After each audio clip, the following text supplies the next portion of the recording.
ዛሬ የምናወራው ስለ አንድ ትልቅና ብዙ ጊዜ ስለምንረሳው የስኬት ሚስጥር ነው።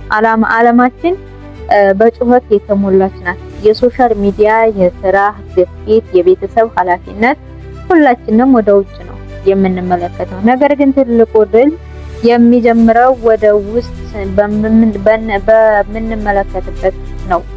ራስን ማሳደግና ከራስ ጋር መሆን ስንል ሰነፍ መሆን ወይም መገለል ማለት አይደለም። ይልቁንም የውስጣችንን ኮምፒታልስ በማስተካከል ወደ እውነተኛው ስኬት የምንጓዝበት ጥበብ ነው።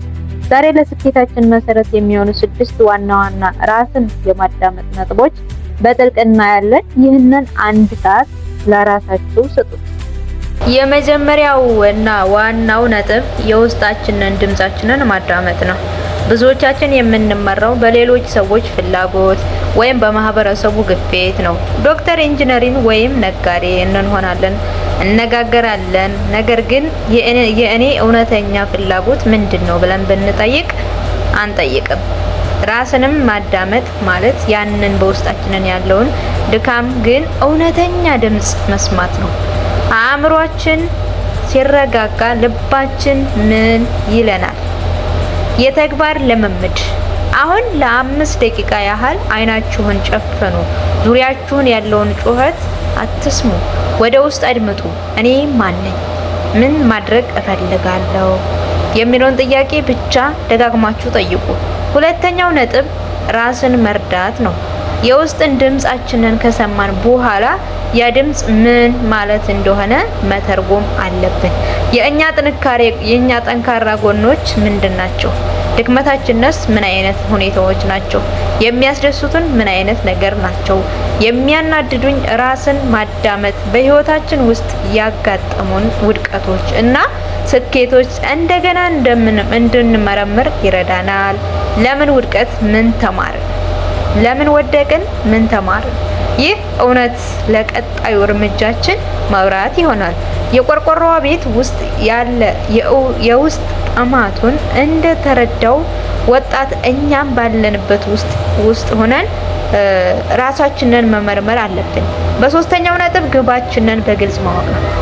ራሳችንን ከተረዳን በኋላ ወዴት መሄድ እንደምንፈልግ መወሰን እንችላለን። ብዙ ጊዜ የምንሮጠው ያለ ግብ ነው። ነገር ግን ራሳችንን ማዳመጥ ግልጽ የሆነ ቪዥን ይሰጠናል። የኛ የ5 የ10 ዓመት ግብ ምንድነው? እንደ ንስር ከፍ ብለን ማየት አለብን። ተራሮቹን፣ ሸለቆቹንና መድረሻችንን ራሳችንን ማዳመጥ ያንን ኮምፒታል ያስተካክለናል። የጊዜያዊ ስሜት ሳይሆን የዘላቂ ስኬት ግብ። አራተኛው ነጥብ ጽናትን ማሳደግ ነው። ግባችንን በግልጽ ካወቅን በኋላ ወደዚያ ለመድረስ የሚያደርሰውን ዋጋ መክፈል አለብን። ለስኬት ቀላል አይደለም። ውድቀታችን፣ ፈተናዎችና ትችቶች ያጋጥሙናል። ነገር ግን ራሳችንን ማዳመጥ በውስጣችን ያለውን የጽናት ሆርሞኖች እንደ ዶፓሚን እና ሴሮቶኒን ያነቃቃናል። እንደ ተራራ ተገዢ እያንዳንዱን እርምጃ በጥንቃቄ መራመድ አለብን። ብንወድቅም እንደገና መነሳት አለብን። ራስን ማዳመጥ አንችልም የሚለውን የውጭ ድምጽ ትችላለህ በሚል የውስጥ ድምጽ እንድናስተካክለው ይረዳናል። አምስተኛው ነጥብ የአእምሯችንን ሰላም ነው። ጽናት ማለት ጭንቀት ማለት አይደለም። ይልቁንም ራስን ማሳደግ በውስጣችን ያለውን ጩኸት አቁመን ሰላምን ይፈጥራል። ከራስ ጋር መሆን የሶሻል ሚዲያ ጫጫታና የሰዎች ትችት ዞር ብለን የአእምሯችንን ሚዛን እንድንጠብቅ ይረዳናል። ይህ ሰላም አዳዲስ ሀሳቦች ለማፍለቅና ትክክለኛ ውሳኔዎች ለመወሰን መሰረት ነው። የተግባር ልምምድ። ለ5 ደቂቃ ያህል በጥልቅ ተንፈሱ። የትንፋሻችሁን እንቅስቃሴ ብቻ ተከተሉ። አእምሯችሁን ከማንኛውም ሀሳብ ነፃ አድርጉት። የውስጥ ሰላምን ተለማመዱ። 6ኛው እና የመጨረሻው ነጥብ አዳዲስ ሀሳቦችን ማፍለቅ ነው። የአእምሯችን ሰላም ሲኖረን የውስጥ መፈጠር አቅማችን ይነቃቃል። ራስን ማዳመጥ የድሮዎቹን አነስተኛ ሀሳቦች ትተን ተላቀን ቪዥኖችን እንድንይዝ ይረዳናል። አዲስ የቢዝነስ ሀሳብ፣ አዲስ የፈጠራ ስራ፣ አዲስ የህይወት መንገድ፣ ይህ ሁሉ የሚጀምረው ከውስጥ ነው። በፈጣሪ አምሳል እንደተፈጠረን መፍጠር የምንችለው ጥረት ነን።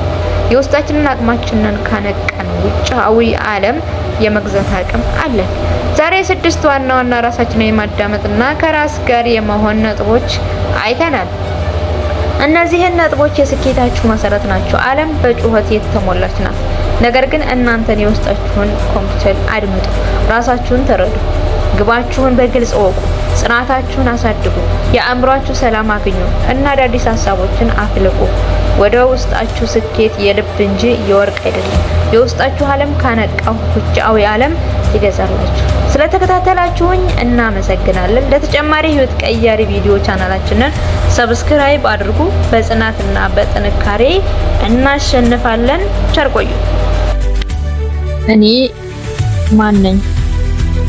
ዓለም በጩኸቷ በውጭ ብትጠራ፣ በሰው መንገድ ሂጄ በሰው ህግ ሰራ፣ የልቤን ድምፅ ትቼ ወደ ውጭ ስሮጥ፣ ከእውነተኛው ስኬት መስመሬ ሲለወጥ፣ ጥያቄ ያቀረብኩኝ ቆም ብዬ ለራሴ እኔ ማን ነኝ ብዬ ሲጨነቅ መንፈሴ እኔ ማን ነኝ?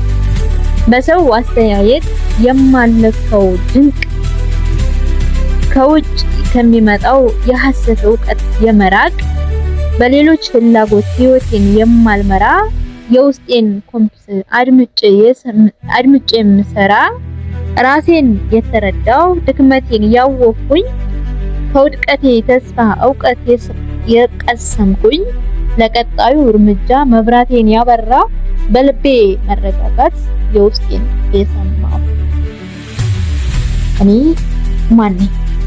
እንደ ንስር ወፍ ከፍ ብዬ የማይ ከጊዜያዊ ስሜት ከሁኔታው በላይ የ5-10 ዓመት ግቤን አስተካክዬ የወደፊት የምገሰግስ ቪዥን አብዝቼ ጽናትን የታጠፍ በፈተና መሃል ችልም የሚለው ድምጽን የምሽር በቃሌ እያንዳንዱ እርምጃ በጥንቃቄ ተራምጄ በወድቅ እንኳን የምነሳ ተስፋዬን አበጅቼ የአእምሮዬን ሰላም አስቀድሜ የሚይዝ ከሶሻል ሚዲያው ጫጫታ ራሴን የምገታ እኔ ማን ነኝ?